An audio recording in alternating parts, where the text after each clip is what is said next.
Oh, Wout van Aert.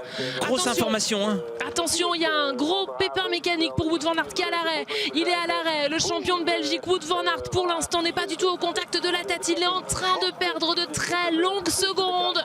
Beaucoup de secondes de perdu. Hein. Et tout de suite, qu'est-ce qui s'est passé? C'est incroyable dans le premier tour, Ludovic, pardon. Il a déraillé tout simplement, pas de chance. Et il a remis trop de watts qui a coincé la chaîne. Mais là, il va repartir loin, très loin. Trop de watts, c'est ça le problème? Non. Avec les chocs, ça a tout simplement passé entre le gros plateau et le petit plateau. Malheureusement, il a repédalé à ce moment-là. La chaîne s'est coincée entre le petit et le gros plateau. Ça a tout simplement tout bloqué. Il est 28e. Il est 28e pour l'instant, Wout van Aert, peut-être même encore plus loin, on va regarder ça. Oh, c'est la première grosse information, il va falloir faire une énorme course de remontée pour le champion de Belgique qu'on annonce très fort, archi favori de cette course. Et là tout de suite, dès les premiers mètres, embêté par un ennui mécanique, Lars van der Haar est toujours en première position avec Elise Herbit dans la roue. On aperçoit Ton van de Bosch également en troisième position pour la Powell Sozen Bingold. Quinten Hermans est quatrième, Vincent Bastens qui fait toujours de très bons départs. Bastens présent également, Van Toerenhout. Et puis derrière, Thomas Pidcock présent aussi ici, le champion de Grande-Bretagne. On a Lorenz Weck dans la roue, Ryan Kamp, Tim Merlier également. Voilà pour ce top 10, mais on est vraiment en paquet en file indienne. Attention. Oh, que ça va vite devant, que ça va vite.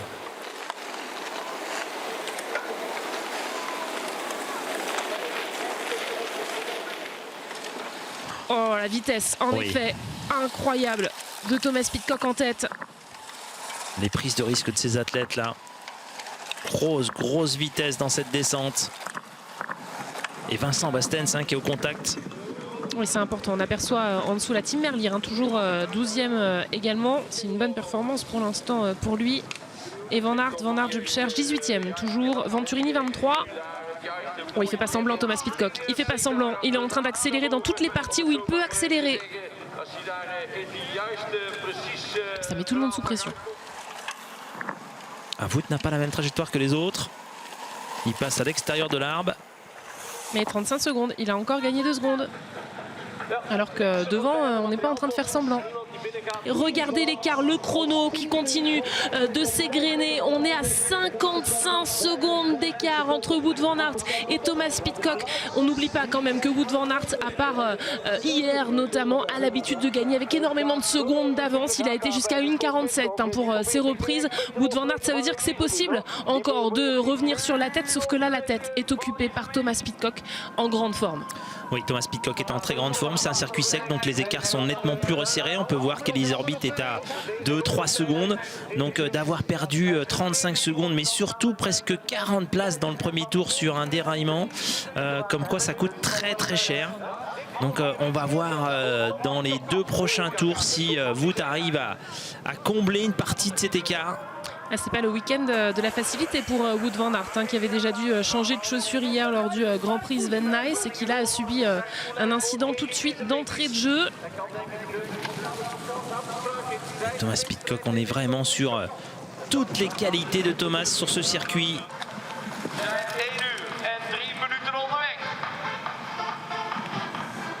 Il y a eu un vrai combat physique et mental aujourd'hui que les deux ont relevé. Il y a 8 secondes encore. J'étais en train de prendre un petit écart, 8-9 peut-être même. Oh, il a eu du mal à repartir là sur cette partie, Thomas Pidcock. On sent que les hommes ont été loin dans l'effort. Ouais, c'est compliqué, c'est pareil aussi. La fatigue est bien présente. Et voilà. Thomas Pidcock qui s'est imposé à Ruckfen sur une manche de Coupe du Monde, qui s'impose à nouveau aujourd'hui aux Pays-Bas encore et qui surtout s'impose sur un cyclocross où il y avait Wout van Aert. Il l'a fait, Thomas Pidcock, il a réussi à battre Wout van Aert qui était parti sur une remontée. Oui, Wout van Aert a eu un incident mécanique, mais c'est vrai qu'on va réanalyser ça dans quelques instants. Thomas Pidcock a fait un sacré numéro, il l'a montré, Elise Herbit. Le maillot de leader de la Coupe du Monde. le gardera jusqu'à la fin. Personne ne pourra plus rejoindre Elise Herbit, vainqueur du classement général de cette saison 2021-2022.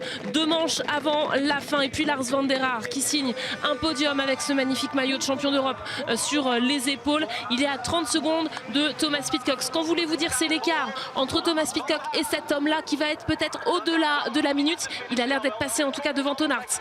Wout van Aert, 4e certainement. Et Toon Aert a lâché un petit peu prise. Alors Wout van Aert n'est pas voilà, dans le rythme où il était en début de course, ou en tout cas où il devrait être face à un Thomas Pidcock, mais quand même l'écart va être énorme sur la fin. Oui, on n'a pas l'impression qu'il est vraiment forcé, mais quand on voit Toon Aert, c'est l'écart qu'il vient de prendre en un demi-tour, ça doit rouler vite quand même. Ouais, sympathique le geste de Wout van Aert sur la ligne. C'est la première défaite de la saison de Wout van Aert en 8 cyclocross disputés. Victoire donc de Thomas Pidcock, le champion de Grande-Bretagne, la pépite, la fureur, la terreur, tout ce que vous voulez. Le futur, la terreur, la fureur, du coup ça fait un petit mélange, c'est plutôt sympa. Mais en tout cas il termine plutôt bien cette fin de saison avec Toon Aert qui est 5e à 1:30.